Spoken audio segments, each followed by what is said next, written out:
So we're going to take a little break from all of the reading and interpretation of the derivative we've been doing and just do a little bit of straight algebra work in this lesson. We're going to learn a new skill that's going to eventually help us tackle more real-life problems, but for now we're just going to work on the skill itself. The skill has to do with what are called implicit relationships. And here's an example. So notice here, x squared plus y squared equals 1 is not solved for y. That's what makes it implicit. Our old type of function is called an explicit function in this context, meaning it is solved for y. So you can make a note like solved for y, not solved for y. And we already know how to differentiate an explicit function, right? So that is easy. I'm going to use this dy dx notation, and I want you to use this in this context as well. So I'm going to say my derivative dy dx is just equal to 2x, and that's just by power rule, right? So you already know how to do that. But what we don't know is how to differentiate my implicit function. We don't know that yet. And that's what we're going to tackle today. So the reason I would want to do this, right, is it's not always super easy to solve for y. So here I could get this y squared by itself and square root both sides, but I'd still get like a positive and negative version. Some of you probably remember like square root gives you a plus or minus. So this one's a complicated one to isolate. So let's jump into that. This function, by the way, gives us what we call the unit circle one. It's something you're already familiar with. So the unit circle is a circle with radius 1, and that's the graph we have over here. So the reason this is useful to us is we could find a tangent line sort of anywhere along this circle as we walked along this circle, and we don't need to solve it for y first using this method. So here we go. So make sure you're following along carefully. I'm going to start by just differentiating every variable, just using my rules. So y squared, the derivative is 2y. Leave yourself a space there because we're not quite done with that term yet. And then derivative of x squared is 2x, and then the derivative of 1 is 0. Right?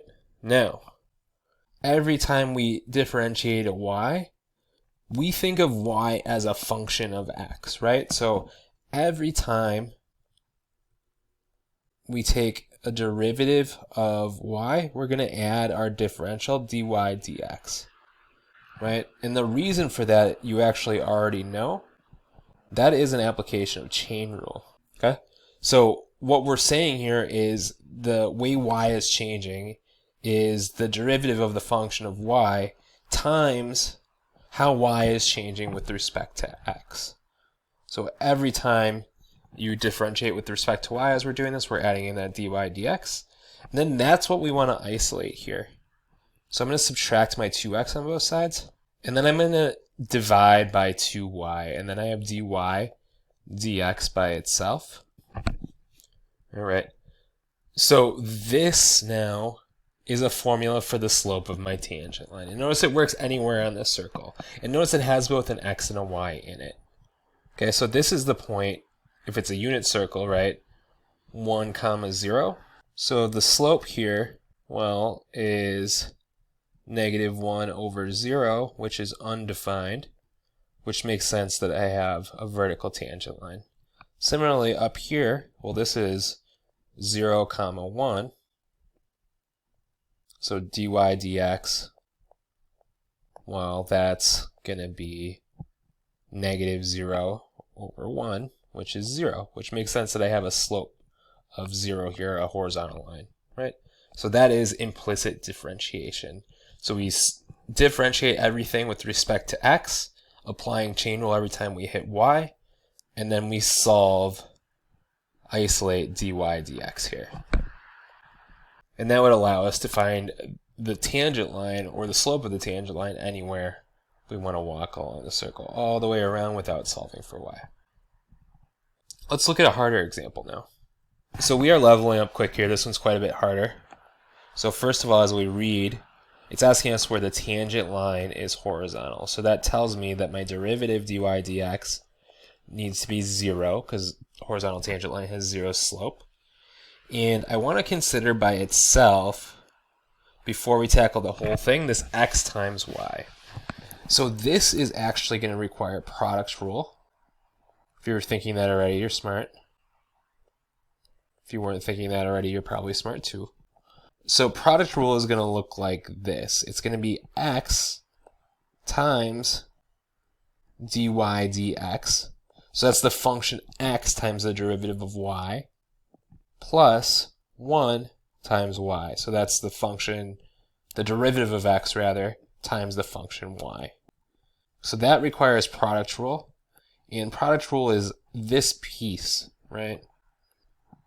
I'm subtracting that, and then everything else follows the example I saw before. So I get 3x squared outside, and then 2y dy dx here equals 0. Okay? Now, I don't have to wait to plug in my 0, so I'm going to make a substitution here that both of my derivatives are equal to 0. So that's going to cancel out those two terms. And we're left with 3x squared minus y, 1y, equals 0. So notice now I have an equation with x and y. I'm going to use substitution like one of our old tricks, right? So I'm going to say 3x squared is equal to y. So just move my y over. And then this I'm going to plug in. Okay, so by substitution, using my original function, I get this, right? And I've taken out every y out of my original equation, and I'm going to put in its place a 3x squared. And from there I can simplify, make it equal to 0. And if I'm squaring my parentheses, I'm squaring both values. X squared is x to the 4th. And then I'm going to subtract my 3 over and get a 0 here, right? Now I just can combine like terms. And then I have an equation I can solve, right? It's a hard equation to solve because it has powers of x higher than 2. But I have a tool that I can use to solve this for me. So I don't actually need to worry about it so much. So that tool is my graphing calculator. And we will use the 0 function. So I'll remind you how to do that. This is one of our zeros. And the way I got that is I typed this function into my y equals without the 0, obviously. And I did second calc, and then number 2 is 0.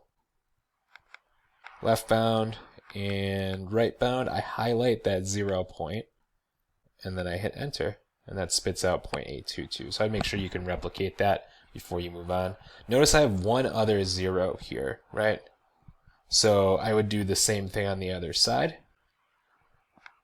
So same thing, second calc, 0.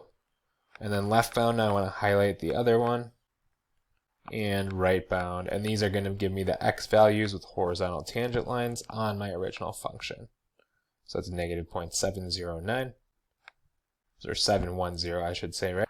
So those are my solutions here. And I would make a note for yourself that we found the solution on the graphing calculator, so you can use this later.